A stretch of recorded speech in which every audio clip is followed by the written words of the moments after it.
habe gestaunt, wie der schaut.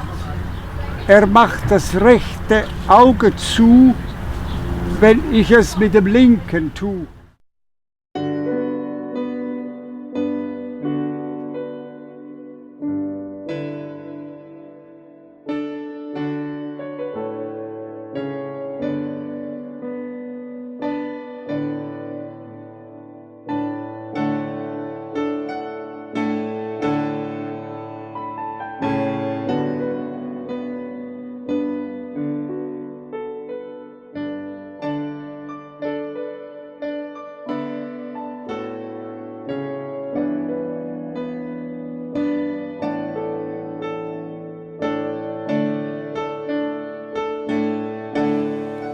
Makmur dan multinasional.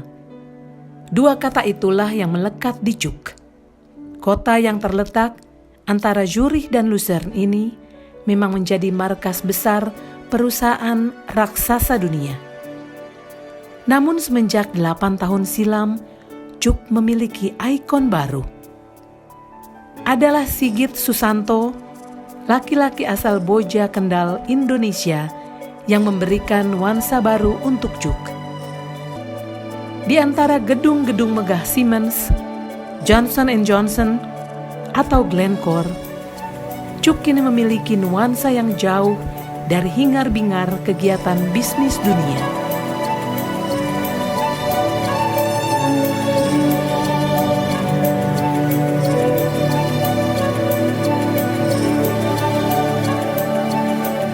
Tepatnya di tepi Telaga Cuk, saban bulan Juli, sepekan sekali, Sigit menggantungkan ratusan puisi. Di antara pohon kastania, Sigit membentangkan tali kecil, sekaligus menggantungkan puisi-puisi dari berbagai penyair dunia. Dari yang amatiran, karya anak-anak sekolah kota ini, juga sastrawan sekelas pemenang Nobel Sastra. Bagaimana asal-muasalnya Sigit melakukan aksinya? Siapa saja pendukungnya? Dan bagaimana kelak nasib kegiatan yang sepi dari hingar-bingar bisnis dunia ini?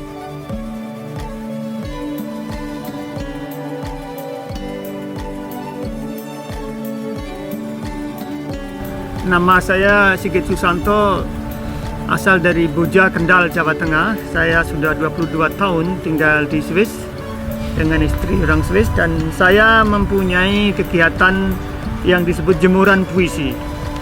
Di jemuran puisi ini adalah sebuah aktivitas di pinggir Danau Cuk yang memakai 4 format. Pertama, ini biasanya saya tempel di bawah pohon, Mochten Sie ein Gedicht hören, schreiben, lesen oder fluchen.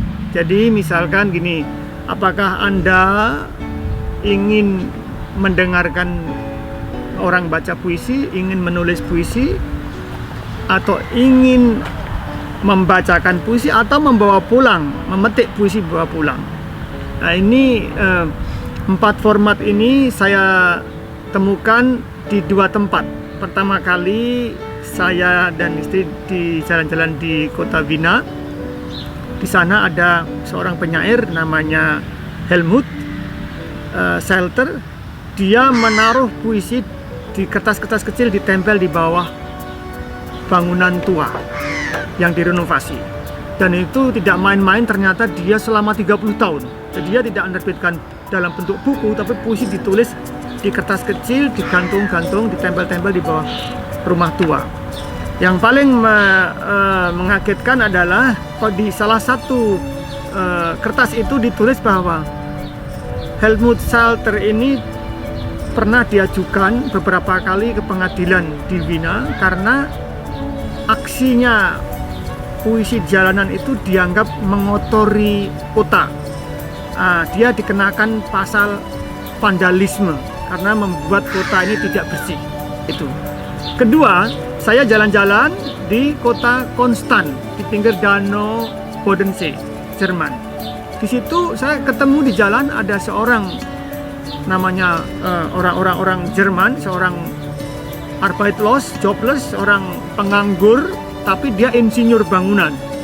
Dia melafalkan puisi di pinggir jalan, dijual satu puisi seharga 1 euro. Misalkan puisi Hermann Hesse berjudul Herbst, musim gugur, itu 1 euro. Puisinya Goethe 2 euro, puisinya Schiller, tapi dilafalkan, bukan dibaca. Saya tertarik ingin bereksperimen, saya pesan satu puisinya Hermann Hesse, judulnya Herbst, musim gugur, dan dia melafalkan dengan lantang tanpa tersendat-sendat dan lancar. Nah, kisah seperti itu saya tulis juga di media dan dimuat di koran di Indonesia, dan saya kirim ke pelafal puisi ini, dan dia akhirnya komunikasi dengan saya. Nah, dari 2 temuan itulah saya mempraktekkan, saya kombinasi menjadi jemuran puisi di kota Cuk, Switzerland, dengan latar belakang danau ini, Danau Cuk, dan saya melakukannya sejak tahun 2010. Jadi sudah 8 tahun sampai sekarang. Musik pengiring di sini, di jemuran puisi sini, kebanyakan teman-teman yang spontanitas. Jadi teman dari seperti Usep, dari Sanggalen, Krishna, Rosidi, terus Alvera datang, terus spontan, kita langsung, ayo kita lagu apa gitu. Jadi kita spontan gitu. Jadi mengiringi. Di sela-sela orang jenuh, sela-sela itu kita menyanyikan lagu-lagu daerah bahasa Indonesia, Apuse, lagu macam-macam, dari dangdut, lagu keroncong, macam-macam, dan ada penyanyi kita yang bagus, Mbak Demita dan Maita, itu ikut meramaikan, dan publik di Swiss juga mengikuti dengan hikmat, dan dia tidak pergi. Yang saya inginkan sebetulnya adalah kita mempunyai grup musik khusus, misalkan seperti bentuknya musiknya kelompoknya Kiai Kanjeng. Saat mengikat benang, karena kepala saya rambut hitam, orang Asia, wajah Asia, itu kadang-kala orang Swiss yang melihat itu wajahnya agak ngapain itu, kira-kira seperti itu dalam hatinya. Bahkan juga terus terang seorang kakek nenek membentak teman kita yang sedang ikat-ikat, kamu ada ngapain ngikat-ikat benang, ini bahaya, ini nanti kalau ada orang lewat nabrak itu, gitu. Jadi saya maklum mereka orang tua yang belum tahu. Setelah kita jelaskan, ini acara yang resmi dari saya, sudah dapat izin dari kepolisian, tetapi kadang-kadang ya kita lihat aja nanti. Selama 8 tahun saya didatangi 3 kali polisi datang, dia pakai seragam biru-biru, biasanya polisi 2 di sini, berdua, dia tanya, tapi tanyanya sangat sopan. Lagi apain kau? Buat apa ini? Terus aku sudah di ransel saya itu selalu ada surat izin dari kepolisian, dari polsek lah, polseknya Cuk, ini tak pegang surat itu, selalu saya bawa. Jadi ketika polisi datang, saya tunjukin dia datang, oh ya terima kasih, selamat, semoga sukses, gitu dia. Jadi polisi sangat ramah. Yang terakhir ini, yang bulan Juli ini, tahun ini, polisi datang 2 juga. Dia tanya, ya, halo, ini ada apa? Aku dengan tenang karena sudah pengalaman, saya ambilkan surat, tapi dalam surat izin itu ada koran dulu, guntingan koran, potongan koran yang dimuat di yang koran ini tak tunjukin dulu. Dan polisi yang satu baca ini dulu, dia lebih yakin bahwa ini tidak ilegal gitu. Terus dia baru tak kasih surat izinnya. Karena saya di kota Cuk sini yang ada 120 bangsa asing di sini, saya menggunakan bahasa Jerman, puisinya dari bahasa Jerman, dari bahasa Prancis, Itali, Spanyol, dan macam-macam. Dan ini di sebelah kiri ini adalah buku-buku bahasa Jerman dan buku-buku Spanyol, Prancis, puisi-puisi dari Goethe, Schiller, dari zaman klasik sampai zaman sekarang. Nah, di sebelah kanan ini adalah puisi-puisi, buku-puisi dari teman-teman di Indonesia. Di bawah ini paling besar ini adalah puisi terjemahan judul Ekuator, ya. Ini kumpulan puisi bahasa Indonesia, bahasa Inggris, dan bahasa Jerman. Ini di Cuk ini kan pinggir danau ini, dekat dengan stasiun kereta api. Banyak orang asing lewat, banyak turis-turis lewat. Kadang-kala ada orang India lewat. Aku langsung feelingnya ini pasti perlu tak tunjukin puisinya Rabindranath Tagore. Aku bilang Tagore, wah langsung seneng, dia langsung tahu Tagore. ini ada puisi Tagore, tak bacakan puisinya Tagore. Juga kita ada bukunya Tagore ini kan. Jadi ini buku-buku ini internasional. Kemudian ada juga orang Belanda datang sama anak istrinya datang. Dari mana? Where are you from? Dari Belanda. Kebetulan saya punya buku dari Wiji Tukul. Ini bukunya Wiji Tukul. Bukunya Wiji Tukul ini dalam 2 bahasa. Saya diberi teman dari Solo, Nurul Kawari, mungkin dapat dari Loaan.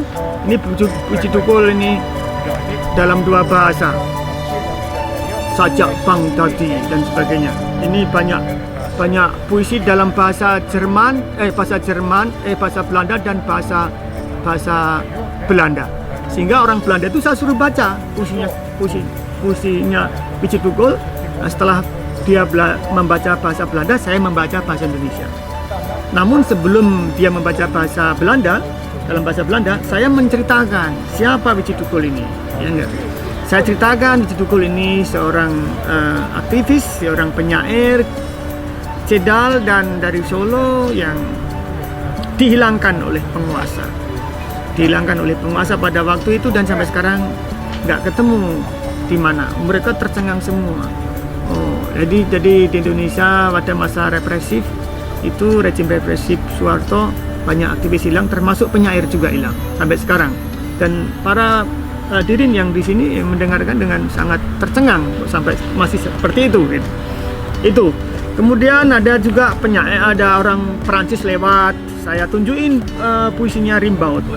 Dia membaca, saya membaca Rimbaud tetapi dengan gaya saya. Jadi karena dia suka gitar, maka dia membacanya dengan lagu, dilagukan itu puisinya Rimbaud. Puisi-puisi dari mana saya dapatkan? Kadang-kala di samping dari buku ini, saya mengambil dari internet atau saya meminta teman-teman dari Indonesia yang saya kenal di komunitas apresiasi sastra atau APSAS. Saya salah satu moderator, saya mengumumkan di sana, juga mengumumkan di Facebook saya, siapa yang akan mengirim puisi dalam bahasa Indonesia atau syukur dalam bahasa Inggris, syukur dalam bahasa asing lain, akan saya gantung di sini.